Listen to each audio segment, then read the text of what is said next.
안녕하세요. 무역계약론 6주차 강의 시작하도록 하겠습니다. 오늘 학습하게 될 내용은 무역계약의 종료, 그리고 무역계약의 법리, 그리고 계약에 있어서의 조건들, 제 조건들을 전부 다까지는 학습하지 못하고 전반부를 좀 살펴보는 방향으로 수업을 진행을 하도록 하겠습니다. 먼저 살펴보게 될 내용은 계약 종료, 무역계약의 종료입니다. 무역계약이 종료되는 것은 뭐 여러 가지 사유로 인해서 앞서 지지난 시간에 우리가 학습했던 여러 가지 계약 성립에 의해서 계약이 성립된 이후에 여러 가지 사유로 인해서 그 계약의 효력이 소멸되는 것이 무역계약의 종료가 되겠습니다. 보통 일반적으로 계약이 종료되는 여러 가지 이유 중에 가장 첫 번째는 합의에 의한 소멸. 이건 이제 양 당사자가 무역 계약을 종료시키겠다라는 합의를 통해서 계약의 효력을 소멸시키는 것이 되고요. 그리고 가장 정상적인 계약 종료라고 할 수 있는 이행에 의한 소멸이 있습니다. 이거는 계약의 내용을 양 당사자가 계약 내용대로 완전히 정상적으로 제대로 이행을 해서 그 이행이 완전히 끝났기 때문에 계약이 종료되는 정상적인 계약 종료, 이행에 의한 소멸이 되겠습니다. 그리고 이제 세 번째와 네 번째가 이제 문제가 되는데, 세 번째는 계약 이행을 해야 되는 의무가 있는 당사자 중에 한 명이 그 계약 내용대로 계약을 이행하지 못한 계약 위반이 발생하게 돼서 그로 인해서 계약의 효력이 상실되거나 소멸되거나 하는 계약 위반에 의한 소멸이 있고요. 그리고 네 번째, 계약의 목적 달성 불능에 의한 소멸이 있습니다. 이 경우는 3번과 4번의 차이점이 3번이든 4번이든 공통점은 계약 이행이 제대로 되지 않았다라는 점이 공통점이고, 3번과 4번의 차이점이 3번은 당사자에게 책임이 있는 사유, 그러니까 무역 계약의 이행을 해야 되는 사람 중에 누구 하나가 어떤 잘못을 계약을 제대로 이행하지 않은 잘못으로 인해서 계약의 효력이 소멸되는 것이고, 4번의 경우에는 당사자들이 어떤 책임 있는 잘못이나 문제를 일으킨 것이 아니라 계약과 관련된 주변 상황이나 경제 상황이나 여러 가지 법률적인 상황에 있어서의 변화로 인해서 당사자들의 잘못 없이 계약이 종료되어지는 그런 상황이 어떤 계약 목적 달성 불능에 의한 소멸이 되겠습니다.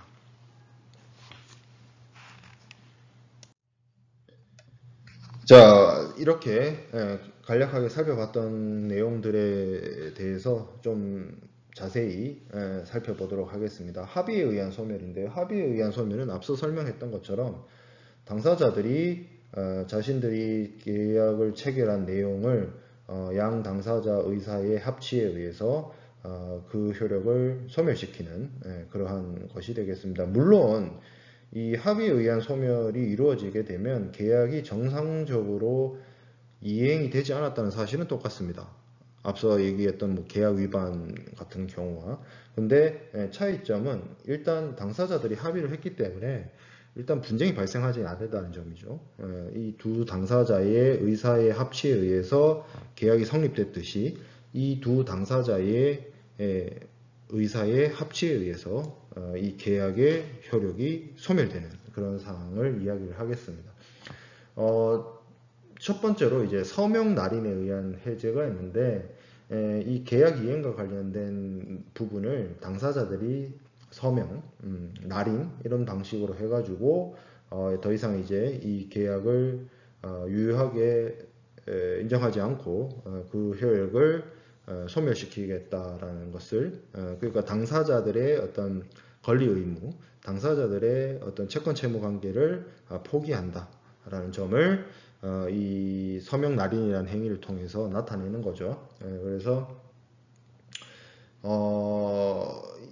이렇게 이제 서명 날인에 의해서 계약을 해제하게 되면 계약이 어느 정도 부분적으로 이행이 되었든 이행이 되지 않았든 상관없이 그 자체로서 소멸이 됩니다. 그 만약에 이행된 부분이 있다라고 한다면 그 이행된 부분을 그대로 전속시킬 것인지 아니면 반환하거나 뭐 할 것인지에 대한 부분도 당연히 당사자들 합의에 의해서 결정이 될 부분이고요.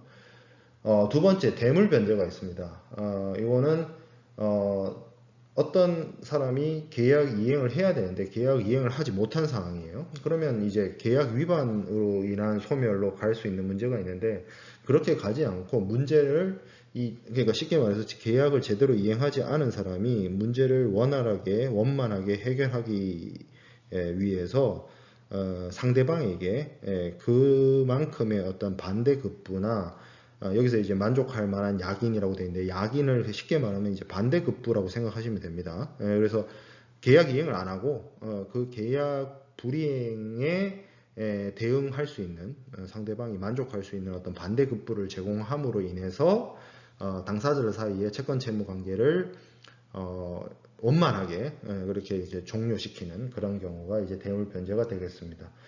그리고 상호 해제가 있는데요. 여전히 이런 경우에는 이게 이제 뒤에서 얘기하는 뭐 불가항력적 사항 이런 거랑은 조금 다르게, 당사자들이 이제 계약 이행을 할 수 있는 상황, 그러니까 당사자들이 여전히 계약을 이행할 수 있는 그런 상황이고, 이 계약의 이행이 제대로 되지 않은 상태에서 당사자들이 합의에 의해서 계약을 해제시키는 그런 상황이 됩니다. 제가 앞서 시간에 어떤 계약의 효력과 관련해서 해제와 해지라는 표현이 있다라고 했는데, 여기서는 지금 해제라는 표현을 쓰고 있죠.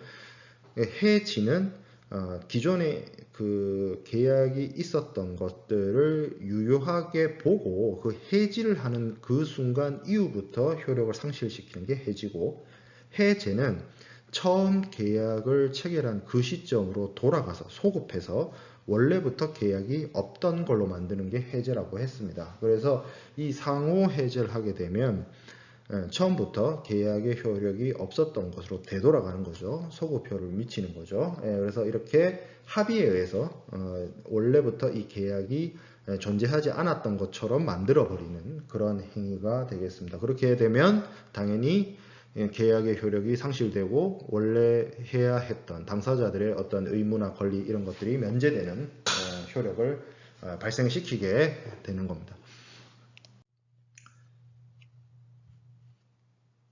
자, 그리고 네 번째로 계약 자체의 소멸 규정이 있습니다. 요거는 계약서나 계약 뭐 어떤 일반 거래 조건 협정서든 뭐 그런 데에다가 자체적으로 계약 소멸을 할 수 있는 그런 규정을 삽입한 경우에 그 해당되는 사항이 충족되거나 발생되게 되면 자동으로 계약 내용대로, 계약 내용에 있는 내용이기 때문에 계약서에 들어가 있는 조항에 따라서 계약 종료, 자동 종료되는 그런 조항을 넣는 거죠, 계약서 안에다가. 그래서 이거는 뭐 어떤 당사자들의 어떤 행동이나 뭐 행위나 이런 거에 의해서 발생하는 것이 아니라, 계약 체결 시점에 당사자들의 특별한 약속에, 특약이란 말을 그냥 특별한 약속으로 생각하면 돼요. 특별한 약속에 의해서 이 계약의 효력 자체가 해제돼 버리는 것이기 때문에 이거는 뭐 이것도 어떻게 보면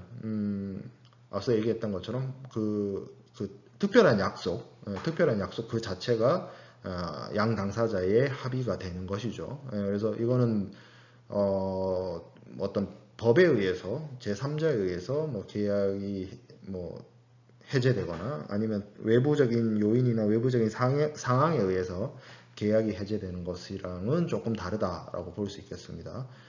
자, 그래서 이건 이제 여기까지가 이제 합의에 의한 계약 소멸이고, 두 번째 이행에 의한 소멸이 있습니다. 이행에 의한 소멸은 첫 번째 불가분의 계약 또는 완전 계약의 경우에 그 이행은 완전하고 정확히 하고 이행 방법이 완전히 적합하고 정확해야 한다라고 되어 있는데, 그거는 뭐 쉽게 말하면 불가분이라는 게 나눌 수가 없다는 뜻이거든요. 나눌 수 없다.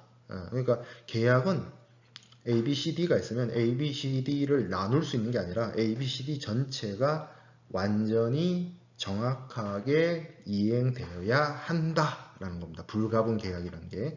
밑에 가분 계약이 있죠. 가분 계약. 이거는 좀 쉽게 얘기하면 분할 계약이라고 생각합니다. 여러분들이 쉽게 말해서 어떤 물건을 살 때 여러분들 신용카드 갖고 있는 사람 잘 없겠지만 뭐 할부로 사는 경우죠. 부모님들이 어떤 좀 가격이 센 물건을 살 때 일시불로 사지 않고 할부로 사는 경우가 있는데 그거를 무역계약에서는 이제 물론 대금 지급을 할부로 지급하는 방법이 있습니다만 무역계약에서는 분할계약이 있거든요. 그러니까 이게 어떤 매도인의 물품 인도와 매수인의 대금 지급이 한 번에 이루어지는 것이 아니라 나눠서 일정한 기간을 정해서 나눠서 진행되는 그런 것들을 이제 가분계약 내지는 분할계약이라고 하는데 이 경우에는 이런 분할 부분에 대해서 전체적으로 계약 이행이 이루어지게 되면 계약이 이제 완전히 소멸되는 것이죠.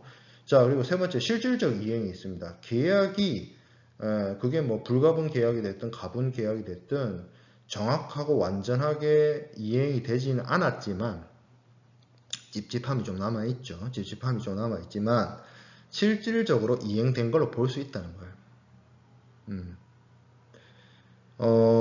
그래서 그 찝찝한 부분에 대해서 어떤 뭐 예를 들어서 한 99% 했는데 한 1% 남았다. 그래서 그 1% 남은 거 갖고 이제 뭐 클레임 제기할 수도 있고 문제 제기할 수도 있고 뭐 이렇게 계약 위반에 대해서 뭐 소송이나 뭐 여러 가지 뭐 이런 문제 제기를 할 수 있지만 뭐 그렇다고 해서 99% 했는 거를 뭐 문제 삼을 수가 없는 거죠. 99%는 했고 1%그 미흡한 부분에 대해서는 따질 수 있는 것이고 그 따질 수 있다고 해서 99% 이행한 부분에 대해서 문제 삼을 수는 없는 겁니다.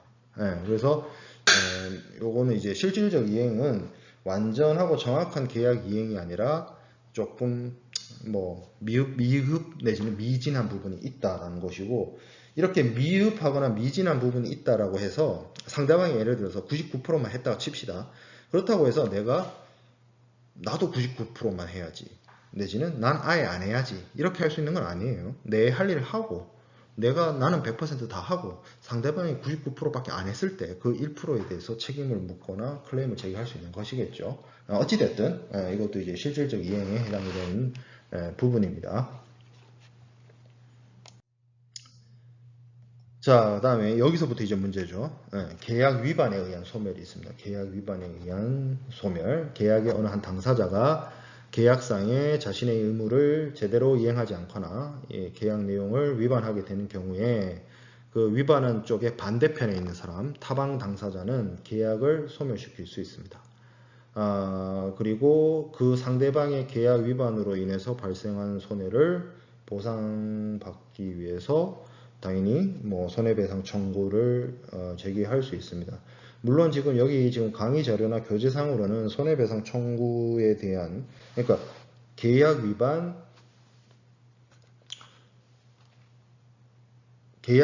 대해서 어떤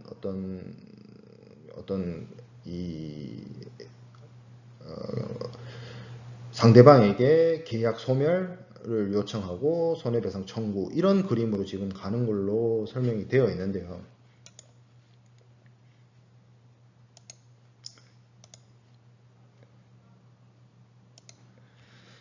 우리가 나중에 CISG를 학습하게 되면 그 부분에 대해서도 이야기를 하겠지만 이게 이제 CISG 상에서는 상대방이 계약 위반이 있으면 이 위반이 실질적이고 본질적인 계약 위반에 해당. 이 글자가 좀 안 이쁘네요.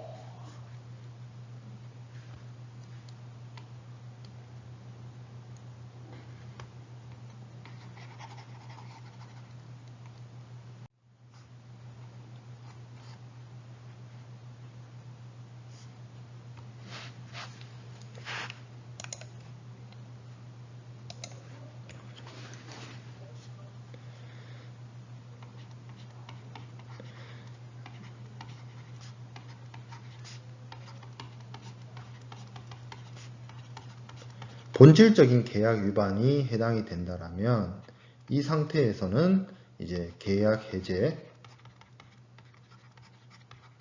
아니면 계약 해제 그리고 손해배상 청구를 할 수 있다라고 되어 있는데, 이 본질적 계약 위반이 아닌 경우에는, 본질적 계약 위반에 해당이 되면 계약 해제 손해배상 하는 건데, 본질적 계약 위반이 아닌 경우에는 CISG에서는 특정 이행 청구를 하도록 하고 있습니다.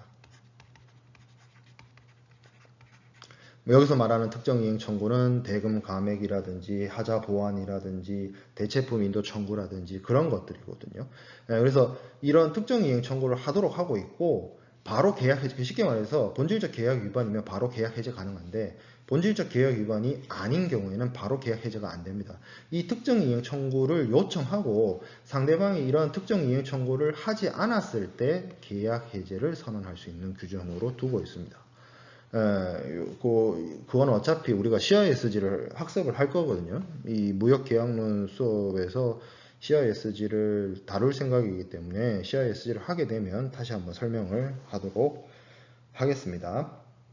자, 어찌됐든 그거는 뭐 그때 자세히 학습을 하기로 하고, 자, 계약 위반에 의한 소멸에 해당되는 경우가 한 3가지 정도 있는데, 첫 번째가 이제 이행 지체, 그리고 이행 불능, 불완전 이행, 이렇게 된다고 볼 수 있습니다. 이행 지체는 쉽게 말해서 지체된다, 늦는다는 거죠.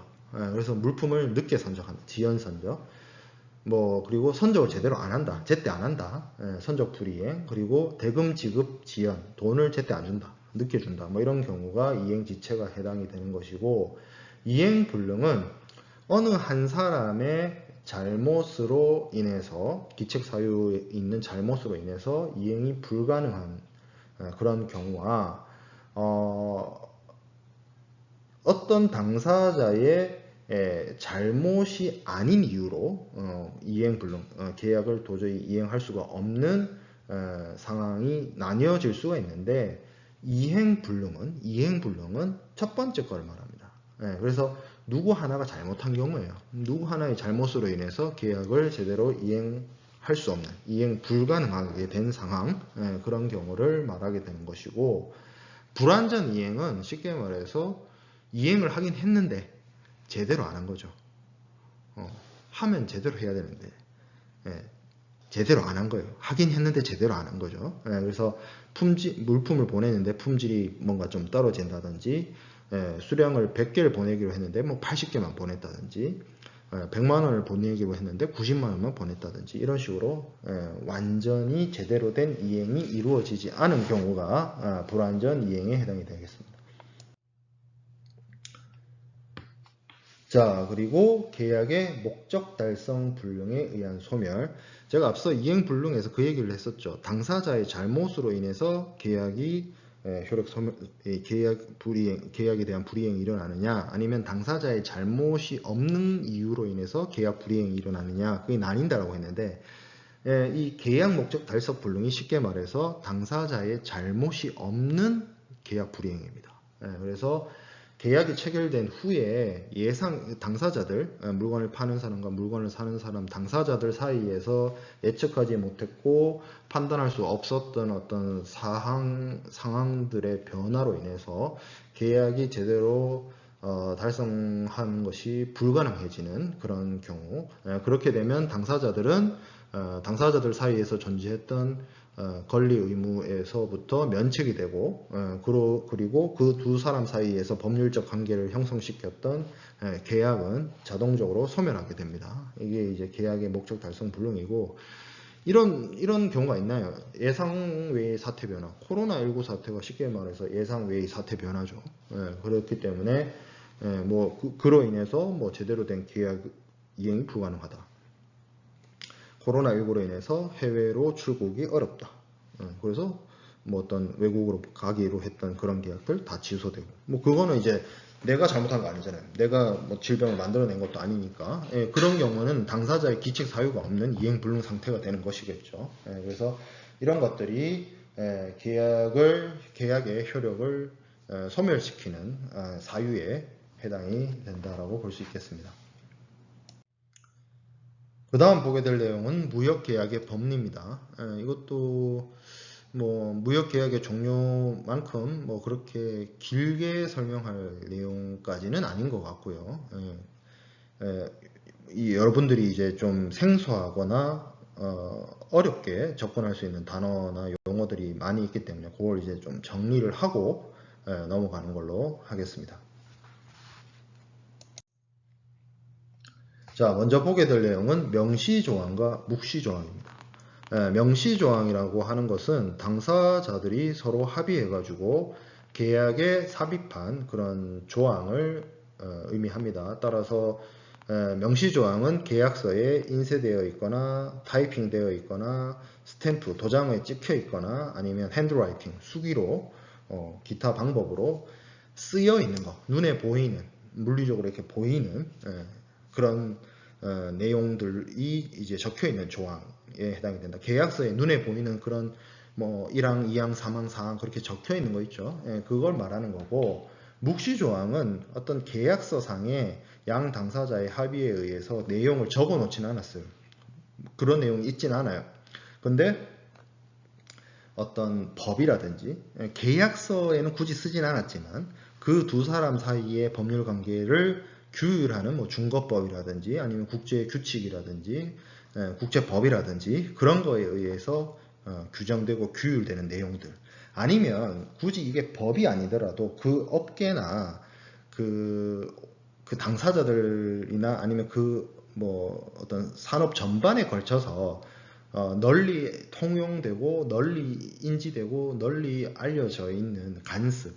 물론 우리 한국은 이런 간습법의 영향이 좀 덜합니다. 영미권에 비해서. 근데 영미권은 이런 간습법이 되게 많아요. 그런 경우, 그런 것들에 이제 영향을 받거나 그런 것들에 지배를 받는 경우가 많이 있습니다. 그래서 그런 굳이 계약서에 쓰여 있진 않지만 그런 법이나 아니면 간습에 의해서 당사자들이 당연히 따라야 되는 그런 것들이 묵시 조항에 해당이 되겠습니다. 쉽게 말하면 우리도 그런 말 쓰죠. 불문율. 굳이 뭐 이야기는 하진 않지만 다 따라야 되는 뭐 그런 것들. 사실 그래서 이런 것들이 명시조항과 묵시조항의 차이다. 무역계약은 우리 지금 현재 실정상 이런 뭐 불문율이라든지 묵시조항이라든지 이런 것들이 많이 있거나 하면 뭐 여러 가지 사회적 정의나 공정성적인 측면에서 문제 제기가 되기도 하고 할 수 있는데, 이거 뭐 무역 계약이라는 게 계속 강조하지만 뭐 어떤 특정한 국가의 법률이 모든 걸 다 지배하는 건 아니잖아요. 그래서 이런 불문율이나 묵시 조항들이 많이 있는 그런 경우도 있을 수 있습니다. 그거는 이제 거래에 따라서 상대국에 따라서 상대국의 법률에 따라서 이건 발생할 수 있는 여지가 있고 문제가 있는 부분이기 때문에 명시 조항과 묵시 조항의 차이는 이런 의미를 갖고 있다와 그리고 이 두 개 다 모두 무역 계약을 이행하는 데 있어서 적용될 수 있다. 그렇게 정리를 하고 넘어가도록 하겠습니다. 자, 그 다음에 조건과 담보 책임이라는 용어를 살펴볼 텐데, 일단 조건부터 보도록 하겠습니다. 조건. 우리가 뭐 일상생활에서 조건 뭐 많이 쓰죠. 근데 무역에서도 조건이란 말을 굉장히 많이 씁니다. 그러면 그 많이 쓰이는 그 조건의 정확한 사전적 의미는 뭐냐? 약속이라고 할 수도 있어요. 약속. 조건이라고 하는 사람도 있고 약속이라고 하는 사람도 있어요. 그래서 계약의 어떤 중요하고 필수적인 내용을 그런 것들에 대해서 당사자들이 합의하고 정의하고 약속한 것들. 그래서 계약의 중요 사항들, 계약에 의해서 반드시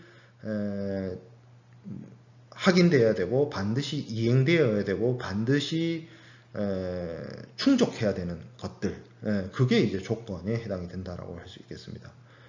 그래서 조건을 성취했느냐, 쉬운 말로 조건을 달성했느냐, 조건 달성이 계약의 어떤 다른 뭐 의무이거나 아니면 계약상의 권리이거나 이런 경우가 있을 수 있어요. 내가 뭐 상대방에게 물건을 팔기 위해서는 반드시 뭐 어떤 특정한 검사 기관에 가서 검사를 반드시 받아야 된다라는 내용이 계약서에 있다. 그러면 이게 조건인 거죠. 원활하게 이 무역 계약이 이행되기 위해서 내가 반드시 성취하고 내가 반드시 충족시켜야 되는 조건이 되는 겁니다. 그런 것들이 다 조건이고. 그럼 이거는 뭐냐? 이 조건은 내가 정한 거냐? 상대방이 강요한 거냐? 아니죠. 양 당사자 계약을 체결할 때 합의에 의해서 원활하게 계약이 이행되기 위해서 반드시 성취되어야 되고 반드시 정의되어야 되고 반드시 합의되어야 되고 반드시 이행되어야 하는 그런 어떤 약속인 거죠. 어디 가서 검사 받아라. 그런 것들을 다 그냥 이렇게 포괄하는 용어가 조건이라는 거죠. 자, 그러면 예를 들어서 그 몇 가지 이제 상황들을 좀 상황이나 사례들을 좀 보도록 하겠습니다. 자, 예를 들어서 물품 명세와 일치해야 하는 묵시적 조건 이런 것들이 있습니다. SGA 영국 물품매매법에 의하면 명세에 의한 물품 매매 계약이 있는 경우에는 그 물품은 명세와 일치해야 된다는 묵시적 조건이 있다 이렇게 되어 있는데 여기서 이제 조건을 컨디션 이렇게 얘기를 하는데 물품의 명세의 일치성은 뭐 사실상의 문제다 이렇게 규정되어 있다고 이야기되어 있습니다. 이게 이제 법조항이라서 말이 어려운데 명세가 쉽게 말하면 어떤 계약의 청사진 내지는 계약상의 품목표 내지는 계약상의 어떤 설명서라고 칩시다. 아니면 좀 쉽게 생각하면 그래요. 설계도라고 칩시다. 물품의 설계도. 그게 이제 명세라고요. 명세란 거는 뭐 여러 가지 의미가 있을 수 있어요. 설계도일 수도 있고 청사진일 수도 있고 뭐 그런 거죠. 근데 이제 설계도라고 쳤을 때 계약 조건에 이런 내용이 있다라고 칩시다. 설계도, 그 설계도와 일치하는 물품을 인도해야 된다라고 하는 거는 그 계약서에 묵시적이다. 그러니까 반드시 적혀 있지 않더라도 이런 경우가 있는 거죠. 이 계약서에는 이렇게만 적혀 있는 거예요. 이 설계도를 바탕으로 거래를 한다라고 돼 있다 칩시다. 그러면 거기에는 뭐 설계도와 100% 똑같아야 된다. 이런 규정, 그 문구가 없다 하더라도 설계도를 바탕으로 거래를 한다라고 하는 말 자체가 묵시적으로 뭐다? 인도되는 물품이 그 설계도와 일치해야 된다. 그걸 묵시적으로 규정하고 있다. 이렇게 본다는 거예요.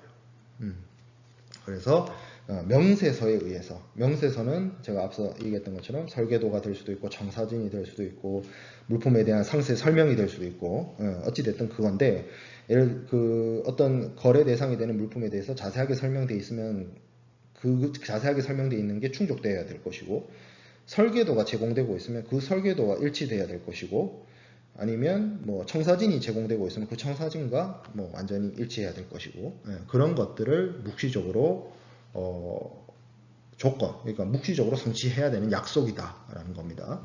자, 그 다음에 적합성에 관한 묵시적 조건이 있을 수 있습니다. 물품이 예를 들어서 계약이든 어디든 어떤 특정한 목적에 쓰이기 위한 물건이라고 치자고요.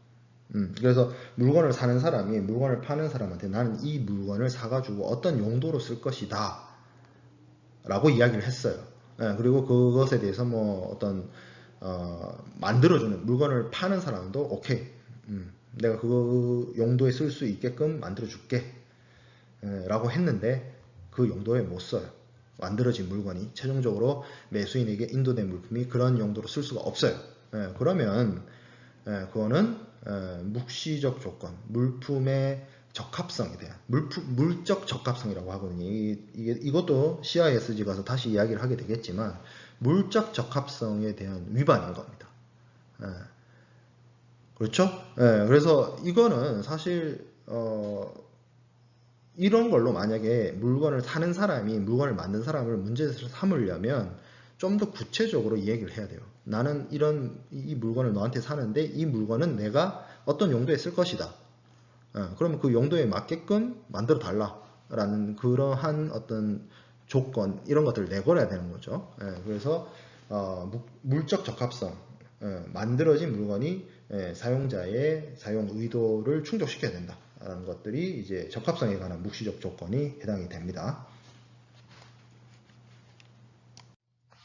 자, 그 다음에 또 다른 묵시적 조건의 예시를 좀 살펴보면 이것 지금 뭐 여기 있는 내용들이 전부 다 SGA의 내용들인데 연금물품매매법에는 인도된 물품은 시장성 있는 품질이어야 한다는 묵시적 조건이 있다라고 보는 겁니다. 이거는 그러니까 굳이 그러니까 묵시적 조건이란 게 명시적 조건이 아니라는 얘기잖아요.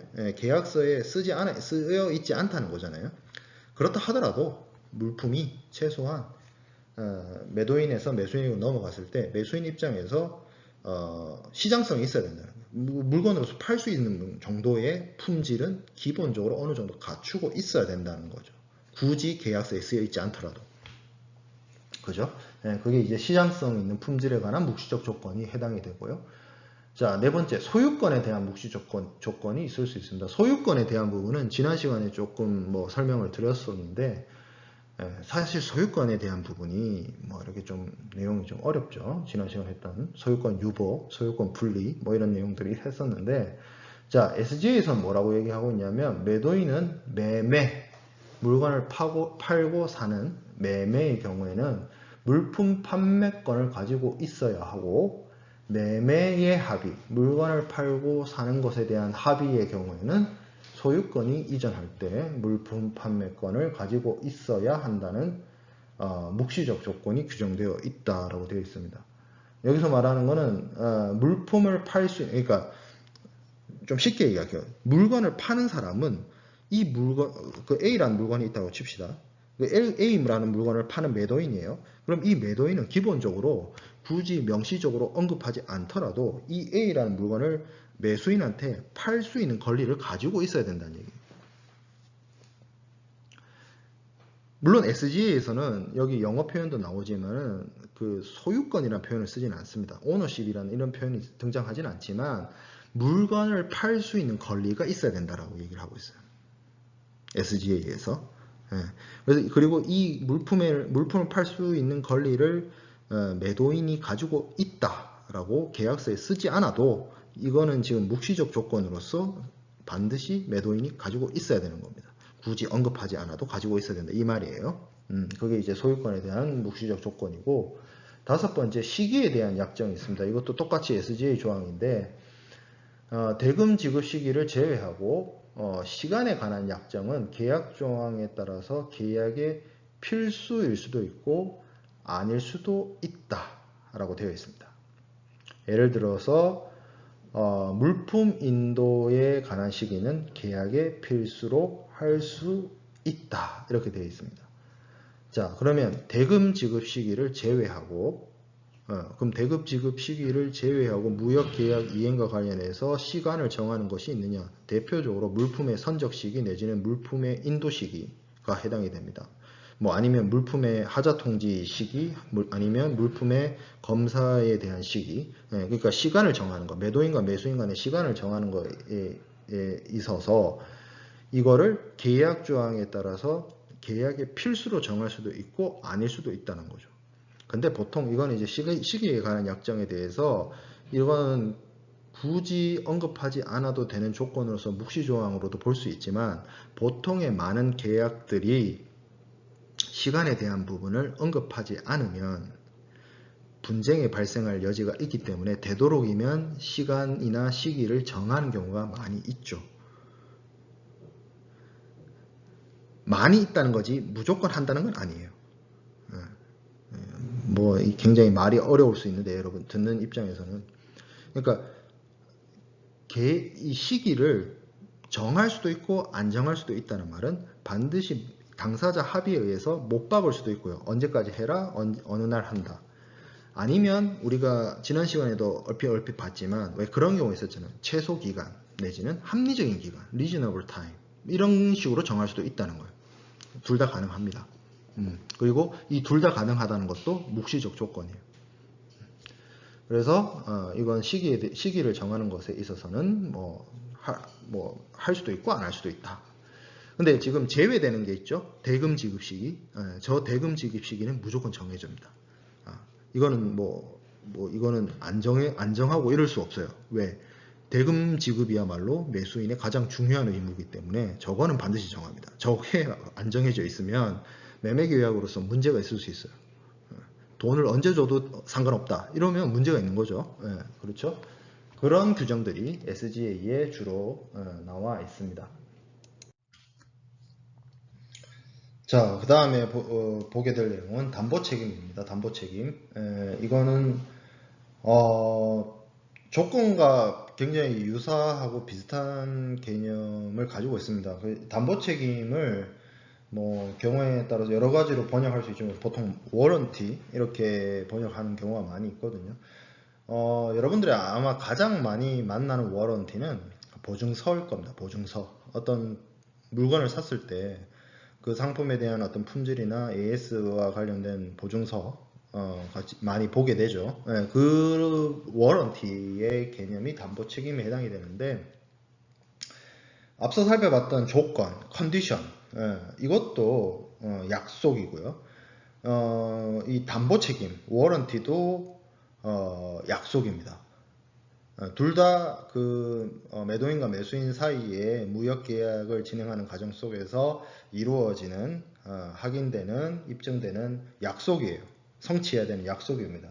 그러면 둘 다 약속이면 무슨 차이가 있느냐? 사전적으로는 컨디션인 조건은 계약의 그 계약 목적을 달성하기 위한 중요하고 필수적인 그런 사안들을 이제 조건, 컨디션이라고 하고 담보 책임이라고 하는 그 부분은 보통은 부수적이고 종속적인 사항을 얘기를 합니다. 그래서 이 담보 책임의 위반의 경우에는 바로 계약을 해지할 수가 없고 이런 위반이 있는 경우에 그 담보 책임으로 인해서 담보 책임을 위반함으로 인해서 발생한 손해가 있을 때 그 손해에 대해서 손해배상 청구를 할 수 있다라고 합니다. 제가 앞서 CISG의 그 계약 해제와 손해배상 청구에 대해서 얘기를 하면서 본질적인 계약 위반과 본질적이지 않은 계약 위반으로 나뉜다라고 했죠. 그래서 본질적인 계약 위반이 해당이 되면 계약 위반을 당한 당사자가 계약 해제를 선언하고 손해배상 청구를 할 수 있고 CISG 상에서 본질적인 계약 위반이 아닌 경우에는 바로 계약 해제를 못하고 특정 이행 청구를 한 다음에 상대방이 계약 위반을 한 사람한테 계약을 제대로 이행하라라고 요구를 할 수 있는 게 특정 이행 청구인데 그 특정 이행 청구를 특정 이행을 청구했음에도 불구하고 그 특정 이행 청구의 내용대로 이행하지 않게 되면 그제서야 계약 해제를 할 수 있다라는 내용입니다. 그 CISG 규정이 뒤에서 살펴보겠죠. CISG 내용을 그런 것처럼 조건을 위반하게 되면 그 조건 위반으로 인해서 계약 해제를 바로 할 수가 있는데 이 담보 책임 위반의 경우에는 담보 책임 위반으로 인해서 계약 해제로 갈 수 있는 경우가 있느냐?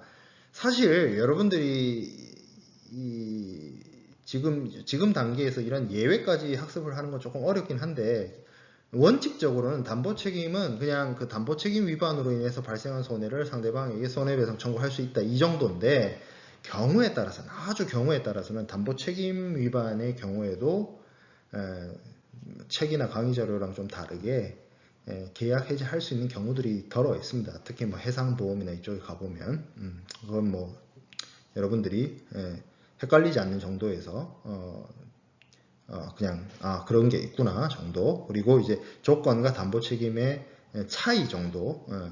그리고 많은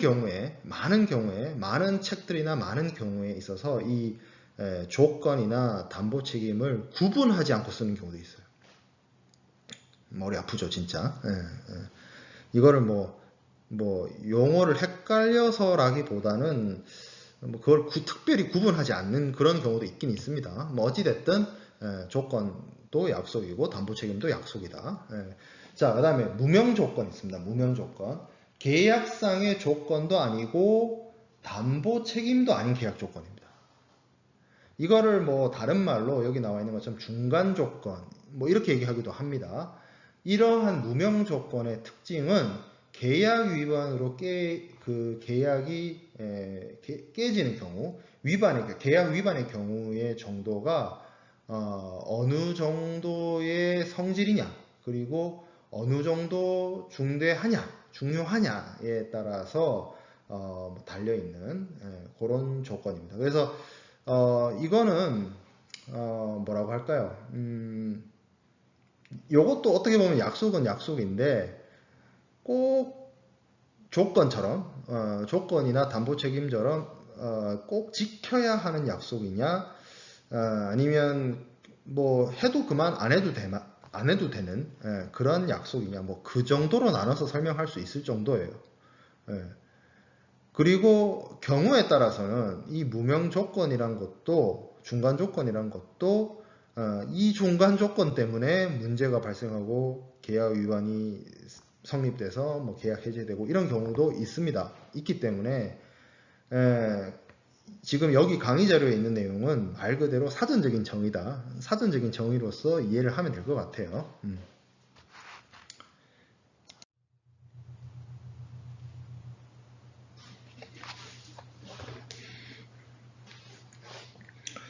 자, 그 다음에 살펴보게 될 내용은 이제 정지 조건과 해제 조건입니다. 그러니까 둘 다 조건이죠. 둘 다 컨디션이에요. 근데 이제 컨디션의 종류를 나누는 거죠. 이행되어야 하고 이행되고 충족되어야 하는 약속의 종류를 나눠보는 겁니다. 자, 정지 조건은 예시를 들어보면 이거예요. 시험에 합격하면 장학금을 주겠다라는 계약이 있다라고 칩시다. 여기서 합격하면이 정지 조건이 됩니다. 그래서 미래에 시험에 합격하면 장학금이 나가는 거고요. 불합격하면 장학금이 안 나가죠. 그러면 이 장학금 지급이라는 어떤 법률적인 효력을, 미래의 법률적인 효력을 발생시키는 약속, 발생시킬 수 있는 조건, 그게 정지 조건입니다. 자, 해제 조건을 볼게요. 장학금을 먼저 지불하는 대신 다음 학기에 반드시 A 학점을 받아야 된다라고 되어 있습니다. 장학금을 먼저 받았어요. A 학점을 받는 게 해제 조건입니다. A 학점을 받으면 어떻게 되죠? 내가 받은 장학금 아무 문제 없죠. 근데 A 학점을 못 받게 되면 어떤 일이 벌어지나요? 내가 받은 장학금을 반환하거나 뭐 그런 문제가 생기잖아요. 그렇죠. 그래서 내가 장학금을 받았기 때문에 뭔가를 해야 되는 그 반대급부가 있는데 그게 A 학점 받는 거라는 거죠. 그래서 A 학점을 받아버리면 나는 이 장학금 받음으로 인해서 발생된 어떤 법률적 효력이나 법률적 관계나 법률적 어떤 행위에서 벗어나 버리는 거죠. 그게 해제 조건입니다. 그래서 쉽게 말해서 어떤 조건이 법률 행위의 효력을 발생시키는 것이다.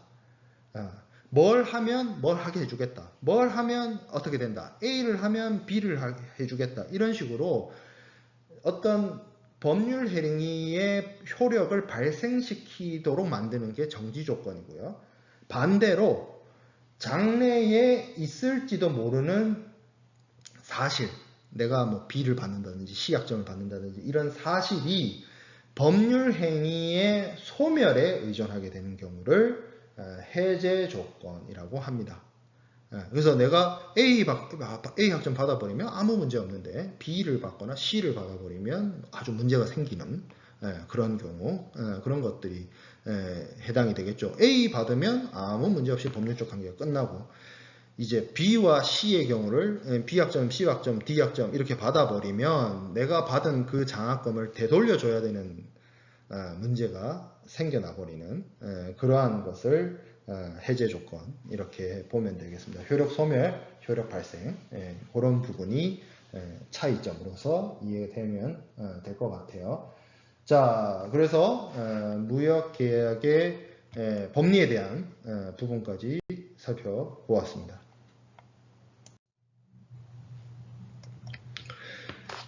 이제 우리가 보게 될 내용은 무역계약의 8대 기본 조건, 무역계약의 조건입니다. 지금 여기에 이제 우리가 한 8가지 조건들을 살펴볼 건데요.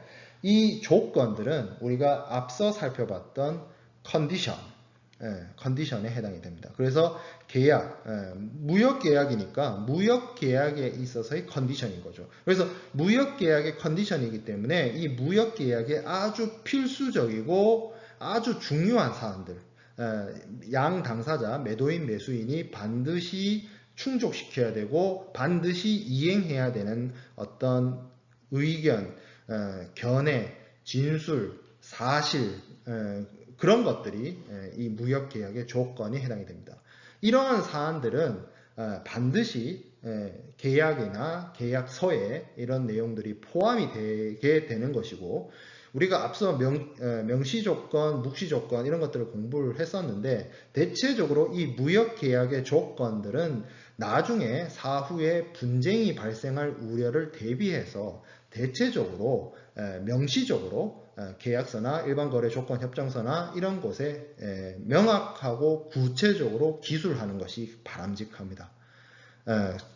사실 계약이라는 것은 청약과 승낙을 통해서 양 당사자의 계약 체결의 의사를 합치시키는 것도 물론 중요한 일이지만, 그러한 의사가 합치되고 나서 계약의 세부 내용을 정할 때 이 무역계약의 제조건들을 어떻게 정하고, 그리고 그거를 양 당사자가 어떻게 조율해 나가고 협상해 나가고 교섭해 나갈 것이냐가 어떻게 보면 계약 성립에 있어서, 무역계약의 성립에 있어서 어떻게 보면 실무적으로 더 중요한 일일 수도 있습니다.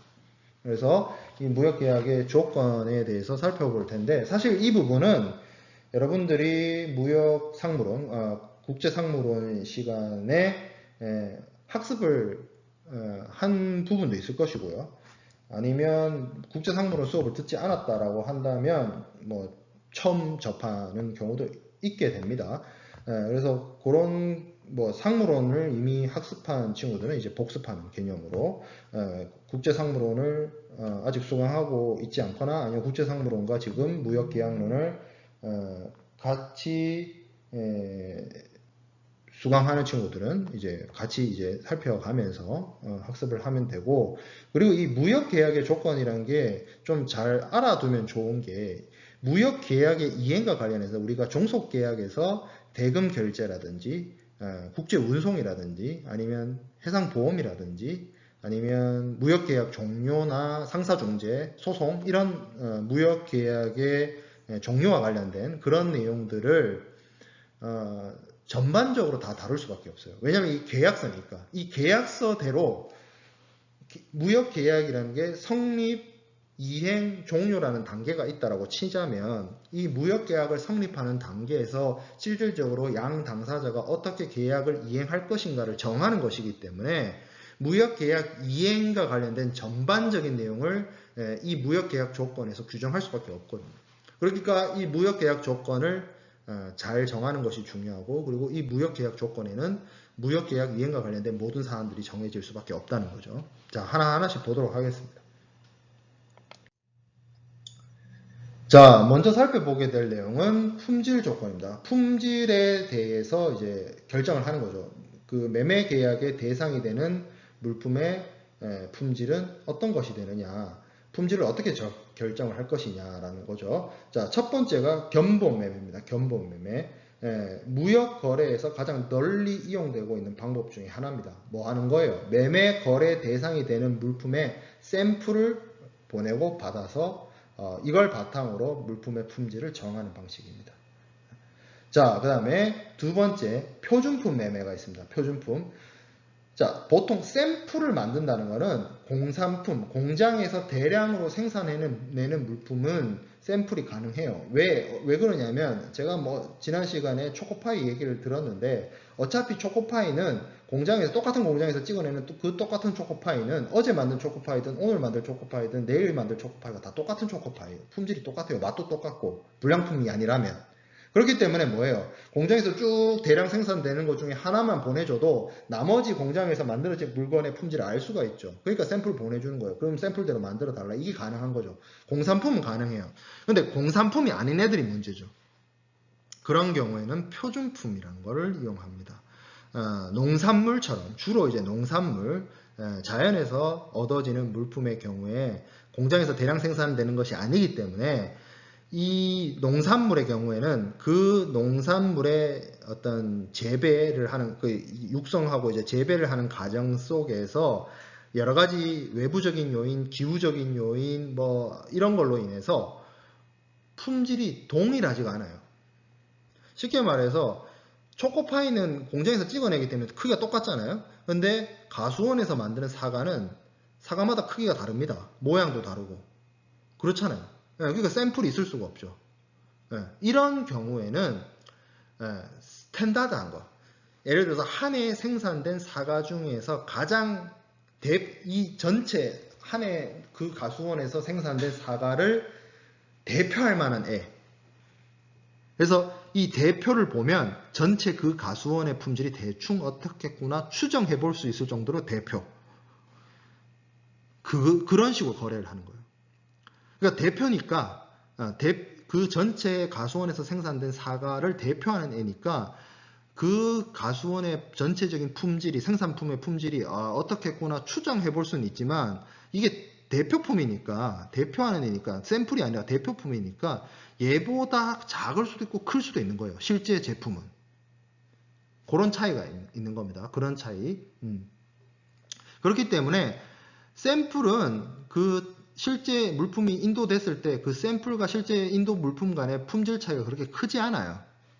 완전히 똑같진 않겠지만 크진 않지만 이 표준품에 의해서 농산물이 거래될 때는 표준품과 실제 거래 대상 물품 사이에 분명한 차이가 존재할 수밖에 없어요. 이거는. 그리고 그 차이를 어떤 식으로 인정해 주느냐, 그 차이를 어느 정도 허용해 줄 것이냐가 이제 관건이 되는 거죠. 자, 그러면 이 표준품 매매의 가장 대표적인 게 첫 번째로 평균 중등 품질 조건입니다. Fair Average Quality. 이걸 줄여서 FAQ라고 합니다.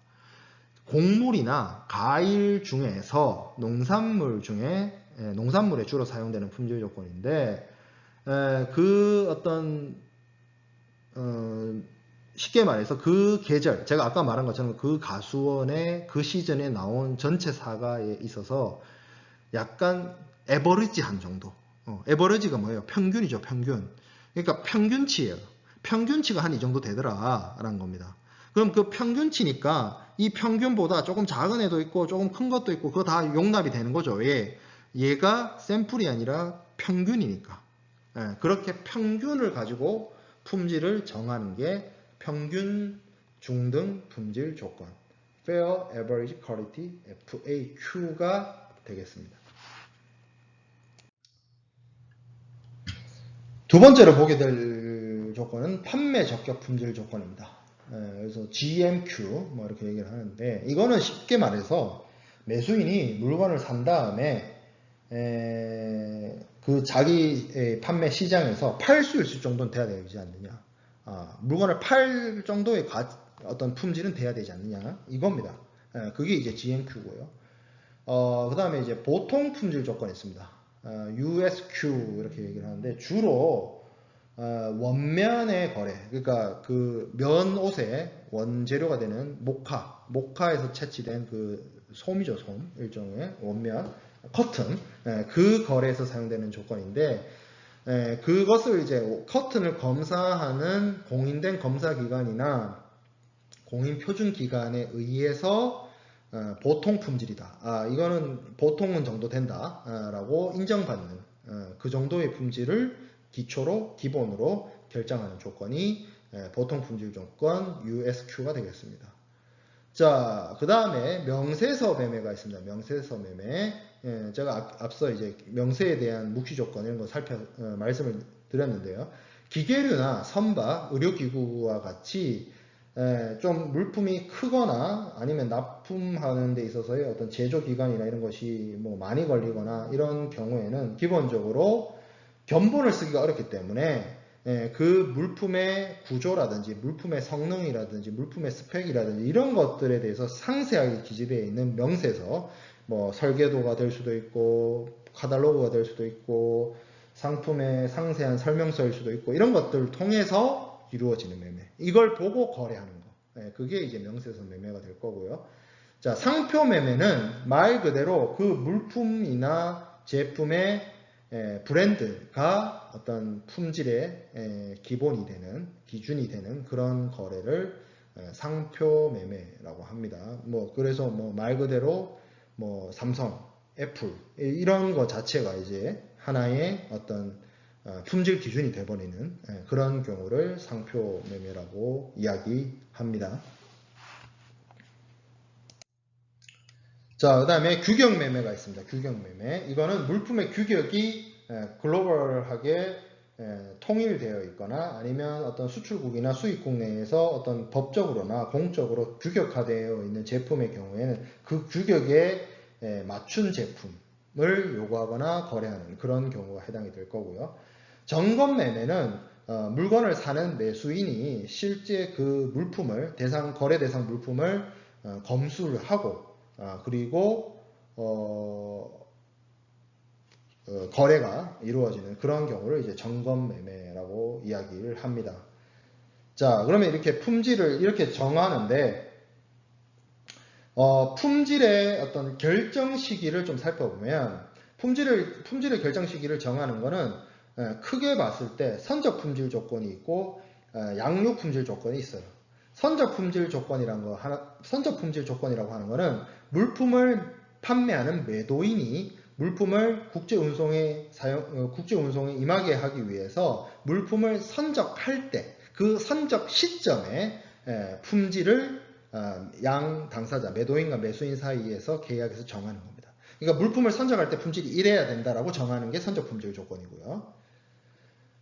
이렇게 선적 품질 조건으로 결정을 하게 되면 선적지에서 물품을 수출하는 국가, 선적지에서 품질을 충족시키게 되면 매도인은 품질 조건을 충족시키게 된 거예요. 그렇기 때문에 물품이 선적된 이후, 그러니까 운송 도중에 물품의 품질이 변하거나 물품의 퀄리티가 떨어지게 되면 그 물품의 품질의 저하에 대해서 매도인이 책임지지 않습니다. 왜? 매도인은 물품 선적 시점에 품질을 충족시켰기 때문에. 이게 선적 품질 조건이고요. 반대로 양육 품질 조건은 매도인이 판매하는 물품의 품질이 양육지, 수입국, 목적지, 양육 시점의 품질로서 결정하는 겁니다. 그렇기 때문에 쉽게 말해서 매도인이 그 양육지까지 물품을 가져다 주어서 거기서 품질이 충족되어야 되는 거예요. 이거는 쉽게 말해서 뭐죠? 운송 도중에 예를 들어서 수출국에서 매도인이 물품을 보냈어요. 수출하는 선적 시점에는 품질이 괜찮았는데 운송 도중에 문제가 생겨서 물품의 목적항에 도착해서 양육을 할 때 보니까 품질이 아주 썩었어요. 안 좋아. 그러면 책임을 진다는 거죠. 선적 시점에 괜찮은 물건을 보냈는데 운송 도중에 문제가 생겨서 양육지에서 매수인한테 넘어가기 직전 양육지에서 품질 검사를 했는데 품질이 충족되지 못했다. 그러면 매도인의 책임이 되는 겁니다. 자, 그러면 선적 품질 조건하고 양육 품질 조건 중에 선적 품질 조건은 아무래도 수출자인 매도인에게 유리할 것이고요. 양육 품질 조건은 당연히 수입자인 매수인이 유리합니다. 그렇겠죠? 그러면 다시 얘기해 보면 이 선적 품질 조건이냐 양육 품질 조건이냐의 차이는 운송 도중에 발생하는 품질의 저하나 품질의 변화를 매도인이 책임지느냐 매수인이 책임지느냐 그 문제인 거예요. 매도인이 책임지면 양육 품질 조건이고요. 매수인이 책임지면 수입자가 책임져요. 품질 변화, 운송 도중의 품질 하락을 매수인이 책임지는 거는 선적 품질 조건입니다. 이렇게 바라보는 거죠. 자, 그러면 요거 외에 양육 품질 조건과 관련된 다른 세부적인 품질 조건을 정하는 방법이 있습니다. 이게 이제 주로 곡물이나 이런 것들을 거래할 때 사용이 되는데, 첫 번째 테일테일입니다. 이걸 줄여서 TQ라고 하는데, 이 조건은 말 그대로 선적 품질 조건입니다. 그래서 매도인은 약정한 그 계약 대상 물품을 선적할 때까지 책임져 주면 돼요. 이게 테일테일입니다. TQ. 자, 근데 라이 텀이 있어요. 이 라이가 호밀인데, 이 호밀 거래에서 사용을 하는데, 이 라이 텀은 양육 품질 조건입니다. 이 양육 품질 조건이라는 게 중요하지, 호밀이 중요한 게 아니에요. 호밀 거래할 때만 쓰는 조건이 아닙니다. 그냥 RT, 라이 텀이라고 하면 호밀 거래처럼 물품의 품질 결정 시기가 양육지에서 결정된다. 그 얘기인 겁니다. 자, 세 번째, C 데미지가 있어요. SD가 있습니다. 이거는 뭐냐면, 기본적으로 원칙적으로 선적 품질 조건이에요. 선적 품질 조건인데, 이 C 데미지의 경우에는 해상 운송을 했을 때 그 바다에서 발생하는 바닷물이라든지 이런 것에 의해서 발생하는 품질 손해에 한해서 매도인이 책임져주는, 그래서 이게 선적 품질 조건과 양육 품질 조건 중간에 일종의 조건부 선적 품질 조건인 거죠. 어떤 바다라는 환경에 기인하는 품질 저하는 매도인이 책임을 지는데, 그거 이외의 사유에 의해서 운송 도중에 품질이 하락되는 경우에는 매도인이 책임지지 않는 그런 경우를 C 데미지 SD라고 합니다. 그래서 선적 품질 조건이 됐든 양육 품질 조건이 됐든 중요한 거는 매도인이 품질 하락에 대한 책임을 지느냐, 매수인이 품질 하락에 대한 책임을 지느냐로 나뉜다. 그게 이제 포인트죠. 자, 그 다음에 품질 조건에 대한 어떤 유의사항을 좀 살펴보도록 하겠습니다. 이 품질과 관련해서 유의해야 될 점이, 첫 번째가 이제 정확하게 품질을 표시해야 됩니다. 이게 이제 문제가 되는 게 이제 견본 매매에서 문제가 될 여지가 있는데, 예를 들어서 품질을 표시할 때 same as sample 이렇게 해버리면 이거 좀 문제가 될 수 있어요. 왜냐하면 저 same이라는 영어 단어가 완전히 똑같다라는 의미로 받아들여져 버리면 샘플과 정말 미세한 하나의 오차도 없이 동일한 물건인 것을 뜻하는 그런 의미가 돼버리기 때문에, 되도록이면 뭐 그게 이제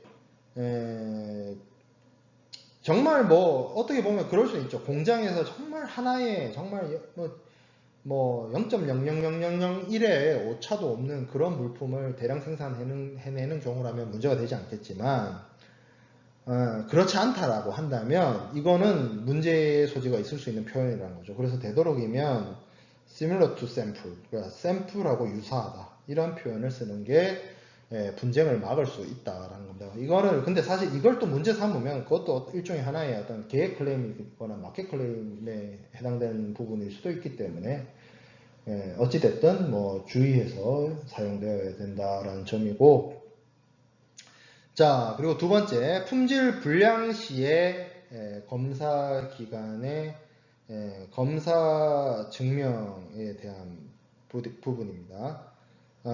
이러한 어떤 검사는 품질과 관련한 부분이기 때문에 아무래도 당사자들보다는 공인된 검사 기관의 확인을 받는 것이 중요하겠죠. 그래서 그런 증명이 어떻게 할 것이냐, 어디서 받을 것이냐, 뭐 어떤 걸 받아야 될 것이냐, 이런 것들을 약정을 하는 것이 되도록이면 분쟁을 예방하는 방법이 될 수 있습니다. 그리고 세 번째, 그런 어떤 약정품이 품질에 검사를 거쳤을 때 품질이 불량이다라고 되었을 때 그거를 어떻게 처리할 것이냐, 어떤 방법으로 반품할 것이냐, 뭐 이런 문제들을 양 당사자들이 합의하고 품질을 결정할 때 정하는 것이 바람직하겠습니다.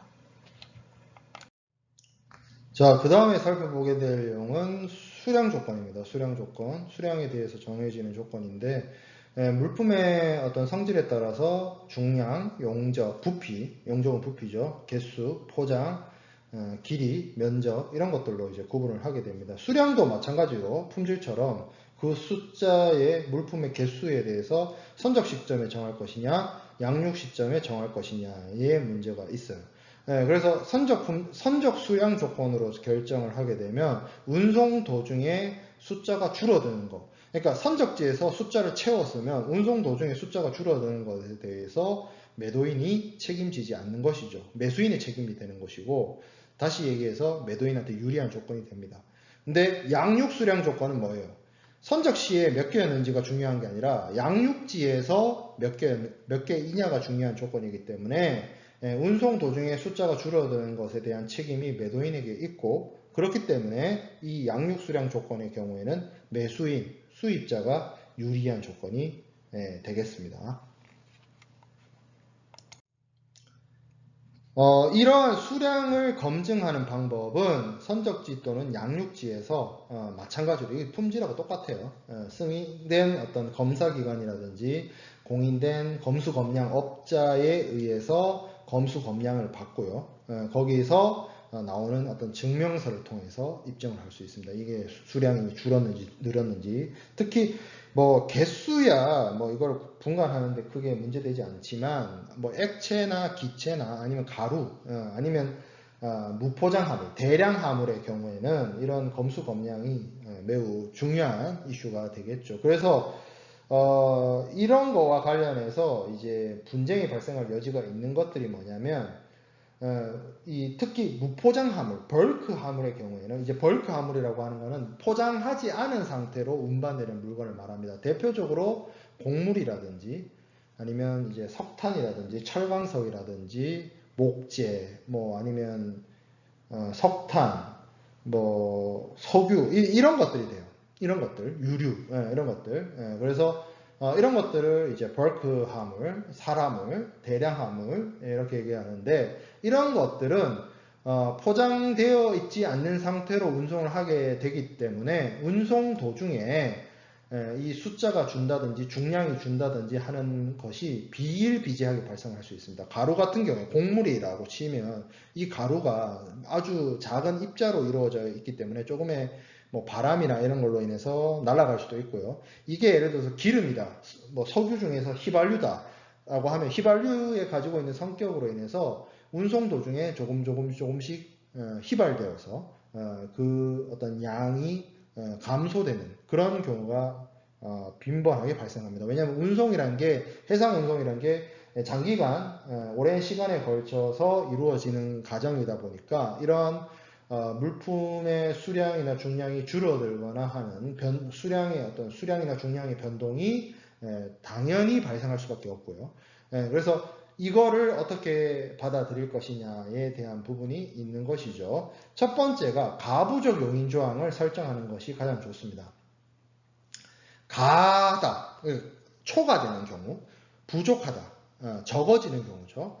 예를 들어서 100톤이라고 정했는데 가하다라고 하면 105톤, 110톤이 되는 경우고, 부족하다라고 하면 95톤, 90톤이 되는 경우죠. 그래서 운송 도중에 이렇게 수량이나 그 숫자가 줄어드는 것에 대해서 얼마만큼을 인정해 주느냐를 미리 사전에 결정을 해두는 것, 계약할 때 결정을 해두는 것, 그게 이제 가부적 용인 조항이라고 볼 수가 있겠어요.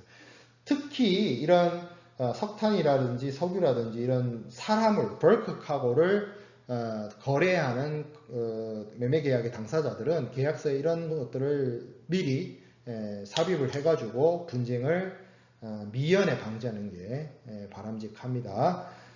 그리고 이제 신용장 거래 시 가부적 용인 조항 이렇게 되어 있는데, 이거는 신용장으로서 대금 결제를 선택했을 때, 신용장으로 대금 결제를 선택하게 되면 이제 은행을 통해서, 신용장 개설은행이나 이런 뭐 통지은행이나 이런 은행을 통해서 신용장 대금을 결제하게 되잖아요. 그렇게 되면 신용장 통일규칙은 UCP 600에 적용을 받게 됩니다. 근데 UCP 600에는 물품의 신용장을 이용한 무역 거래에 있어서 그 해당되는 물품의 수량이나 중량에 대해서 이 가부적 용인에 대한 조항이 있어요. UCP 600의 조항입니다. 이거는.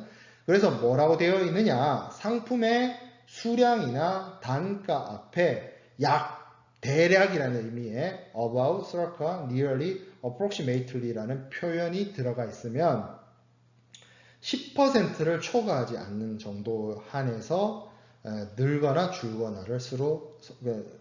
줄거나를 용인한다, 오케이 해주는 내용이 UCP 600에 들어가 있습니다. 그래서 요거는 신용장을 썼을 때, 그리고 상품의 수량이나 단가를 지칭하는 말 앞에 대략이라는 표현을 사용한 경우에 매우 한정적이죠. 매우 한정적인 경우에 사용되어지는 가부적 용인 조항입니다. 그러면 신용장 거래를 안 쓰면 어떡합니까? 신용장 거래를 안 하면 그냥 계약서상에 가부적 용인 조항을 넣으면 돼요. 자체적으로.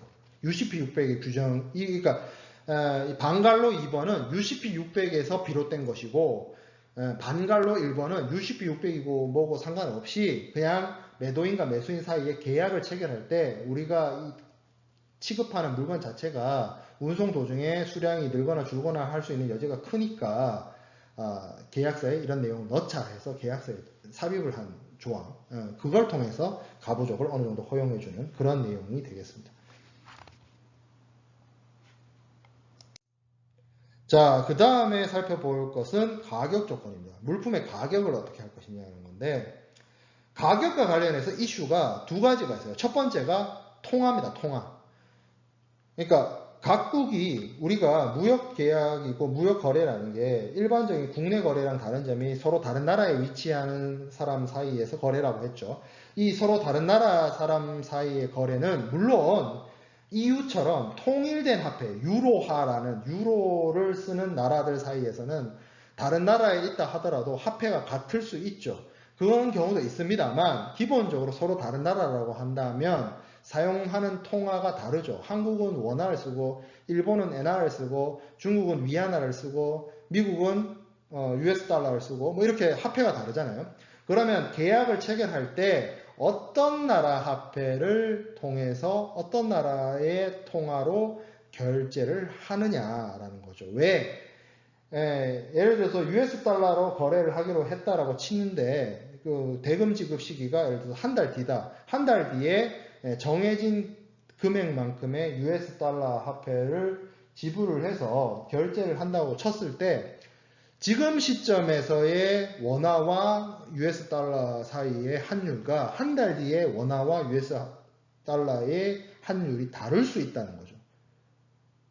그렇게 되면 한 차익이 발생할 수 있고 한 차손이 발생할 수 있습니다. 환율이 좋아질 수도 있고 환율이 나빠질 수도 있죠. 그런 환율 변동에 따르는 위험이 발생하기 때문에 매매 계약을 체결하는 단계에서 어느 나라 화폐로 결정을 하고 어느 나라 화폐로 돈을 돈을 주고받는지를 결정하는 게 중요하고요. 이게 이제 첫 번째 이슈고요. 자, 그 다음에 두 번째 이슈가 있습니다. 어떠한 정형거래 조건을 쓰느냐에 따라서 가격이 달라질 수가 있어요. 그거는 다음 슬라이드의 표를 통해서 한번 보죠. 매매 가격의 구성 요소를 보면 동일한 물건, 그러니까 동일한 수출자에 동일한 수입자에 동일한 물건이라고 쳤을 때 그 물건이 FOB냐 CIF냐에 따라서 가격이 달라질 수 있다는 겁니다. 이 매매 가격의 구성 요소에서의 이슈는 바로 그런 것이죠. 그래서 좀 살펴보면 기본적으로 수출국이 있고 수입국이 있다라고 칩시다. 그러면 매도인이 있고 매수인이 있겠죠. 동일한 물건입니다. 동일한 물건인데 만약에 FOB로 거래를 하게 되면 FOB는 매도인이 수출국 선적지에 있는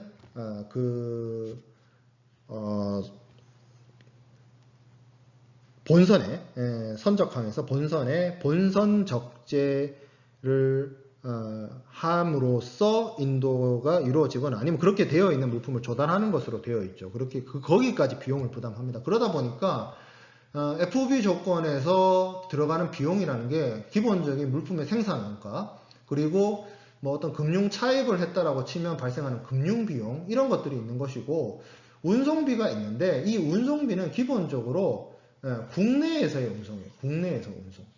그리고 수출을 하도록 하기 위한 여러 가지 선적 비용이라든지 수출 통관 비용이라든지 이런 부분에 해당이 됩니다.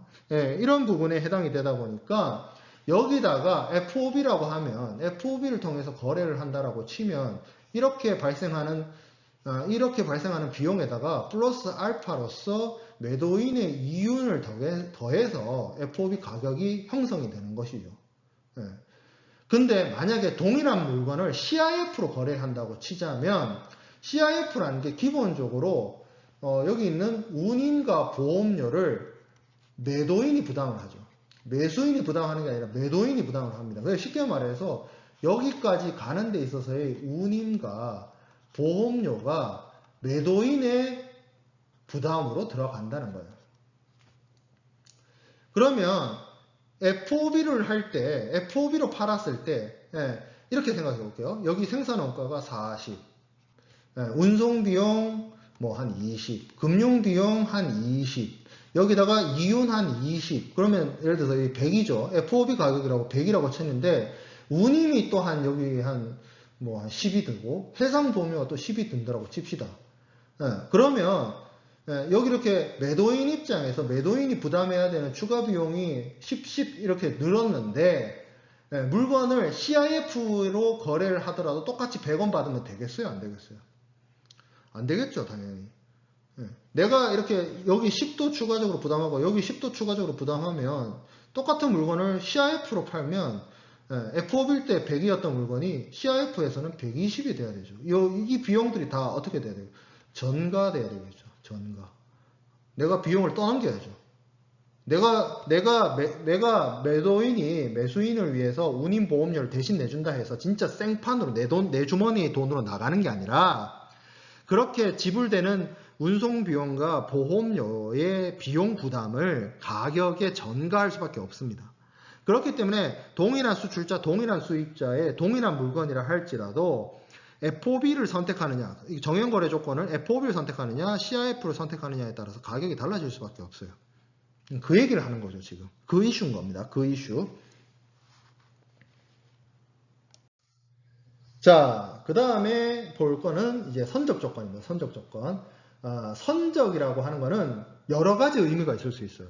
말 그대로, 문자 그대로, shipment잖아요. 그러니까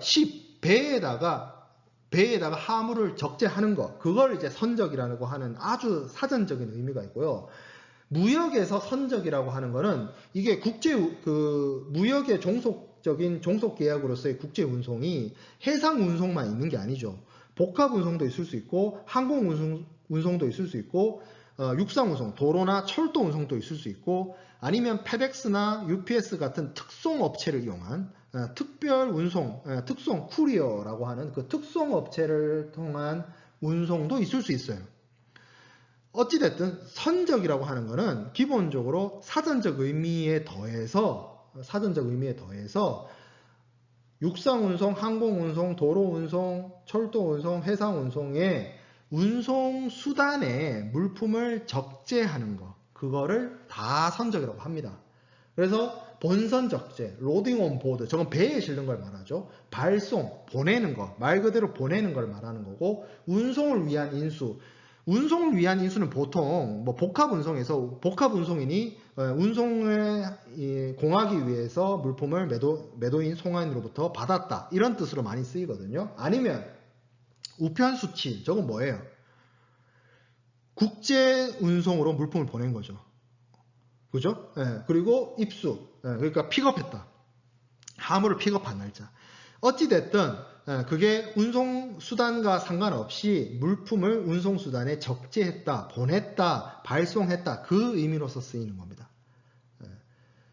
그렇죠. 그래서 이게 넓은 의미로 쓰여요. 무역에서는 단지 그 사전적인 의미로 배에 실었다는 의미로만 쓰이는 게 아닙니다. 좀 더 넓은 의미로 쓰인다, 무역에서는. 자, 그래서 운송인에게 수탁을 했다.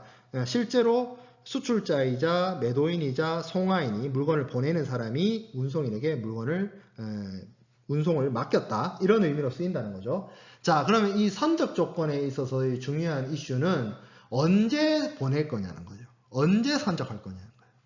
그래서 선적의 시기를 결정하는 게 중요합니다. 왜냐하면 선적의 시기를 안 정하게 되면 언제 올 줄 모르잖아요. 물건을. 매수인 입장에서. 그리고 매수인도 보통 무역계약을 통해서 물건을 살 때 물건을 어떻게 보면 팔고자 하는 시기나 시점이 있을 거기 때문에 그게 중요한 거죠. 그래서 선적 시기를 정하는 게 매우 중요한 이슈가 될 수 있습니다. 그러면 어떻게 정하느냐? 특정 월에 선적한다. 그러면 예를 들어서 뭐 준 10월 이러면 뭐 이렇게 6월달 뭐 이렇게 7월달, 8월달 이렇게 정하는 거, 어떤 특정한 월에 정하는 것이 있을 수 있고, 뭐 연월에 정할 수도 있고, 6월이나 7월 중에 보내라, 뭐 이렇게 정할 수도 있고요. 그렇게 이제 특정한 어떤 날짜나 달을 정하는 거죠. 두 번째, 조기 선적이 있는데 이건 바람직하지 않은 방법이에요.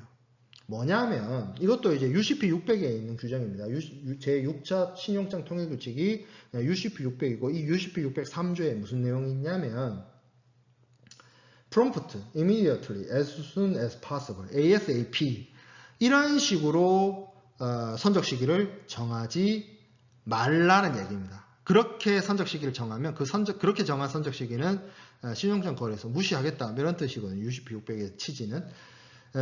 이렇게 정하면 문제가 발생할 수 있는 게 ASAP다. 가능한 빨리다. 근데 그 가능한 빨리가 매도인이 생각하는 가능한 빨리와 매수인이 생각하는 가능한 빨리가 서로 다를 수 있어요. 그렇기 때문에 이거는 분쟁 발생의 여지가 큽니다. 그래서 이렇게 정하면 안 돼요. 되도록이면 이렇게는 정해서는 아니 된다라는 거고, 조건부 선적이 있습니다. 조건부 선적. 이거는 이제 조건이 약속이라고 했죠. 약속의 성취라고 했죠. 그래서 어떤 특정한 조건을 전제로 기한을 정해서 그 조건이 이루어질 때, 그 조건이 이루어지면 그 기간 내에 선적하는 조건. 일종의 이제 선적을 정지 조건으로 바라본 건데, 예를 들어서,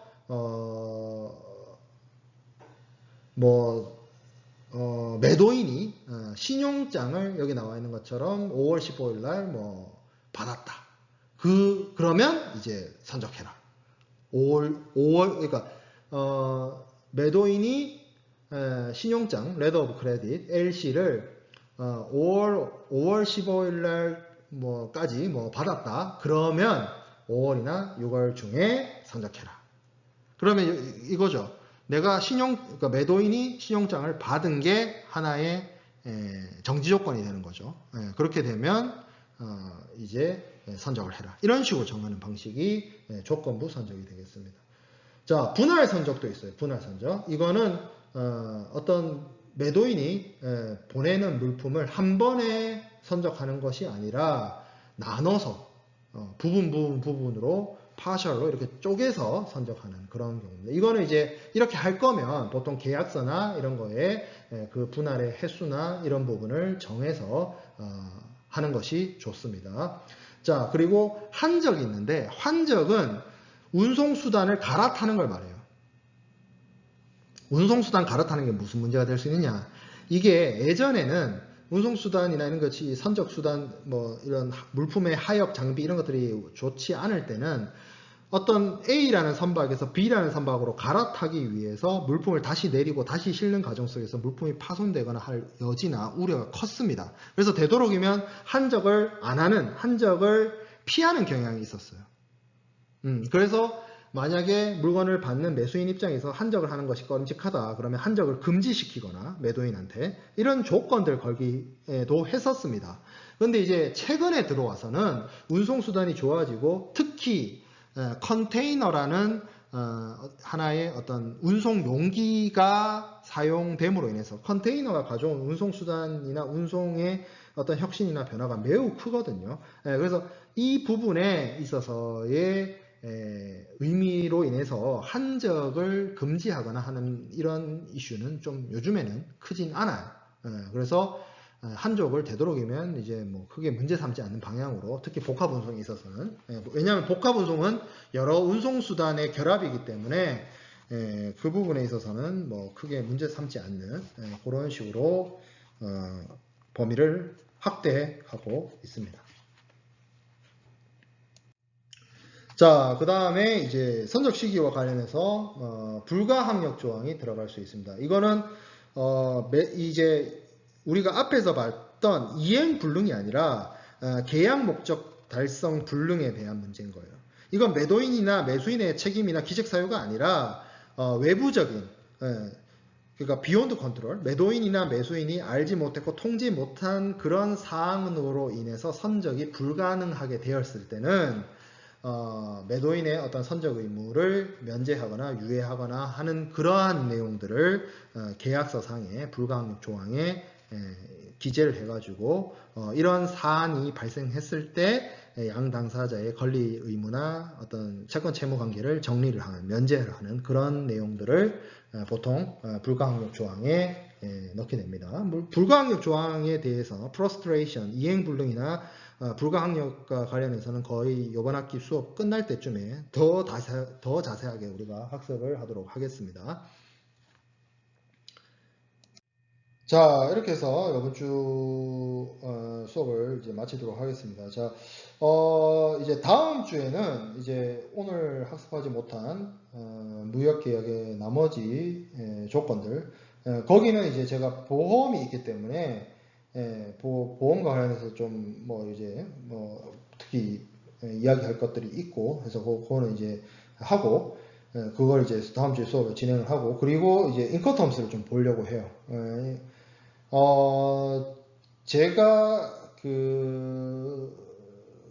뭐 사실 이 무역계약론 수업을 맡으면서 인커텀스는 원래는 수업할 생각이 없었어요. 여러분들이 이제 상무론에서 국제상무론에서 인커텀스를 충분히 배워야 하고 거기서 배워야 된다라고 생각을 하기 때문에 계약론 수업에서는 이제 이런 여러 가지 무역 계약과 관련된 여러 가지 제조건들과 법리 그리고 CISG 그리고 계약의 불이행과 관련된 혹은 계약의 이행 불능과 관련된 이슈들 뭐 그런 것들을 이제 주로 학습하고 이제 제가 이제 설명을 하고 강의를 할 계획이었는데 제가 이제 여러 가지로 이제 피드백을 받는 과정 속에서 여러분들 중에 아무래도 이 계약론 수업이 1학기 때 개설되다 보니까 국제상무론을 수강하지 않았거나 국제상무론을 이 무역계약론과 동시에 수강하는 수강생들이 있단 말이죠. 그렇기 때문에 인커텀스를 지금 앞에서도 제가 FOB, CIF에 대해서 간략하게 설명을 했지만 인커텀스를 학습하고 오는 것이 아니라 인커텀스를 지금 제대로 학습하지 않은 경우도 있기 때문에 인커텀스를 좀 간략하게나마 좀 학습을 하고자 합니다. 그건 뭐 어쩔 수가 없는 부분일 것 같아요.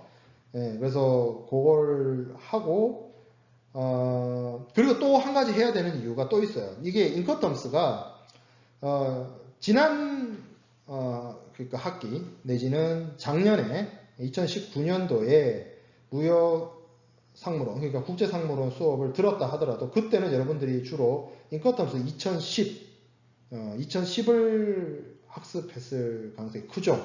근데 여러분들이 뭐 소문으로 들어서 아는 친구들도 있겠지만 작년 가을에 인커텀스 2020이 나왔습니다. 새로운 버전의 인커텀스가 나왔어요.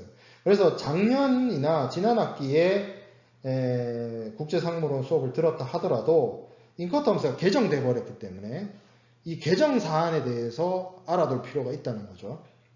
그래서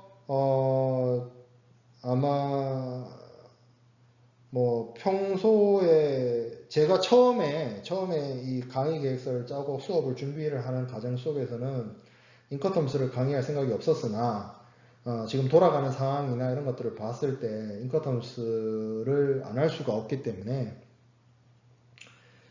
다음 시간에는 무역계약의 나머지 조건과 인커텀스 2020을 특히 2010 버전하고 좀 달라진 부분을 중점적으로 해서 여러분들과 함께 학습을 하고 하는 그런 시간을 다음 주에 가지도록 하겠습니다. 수고 많았습니다.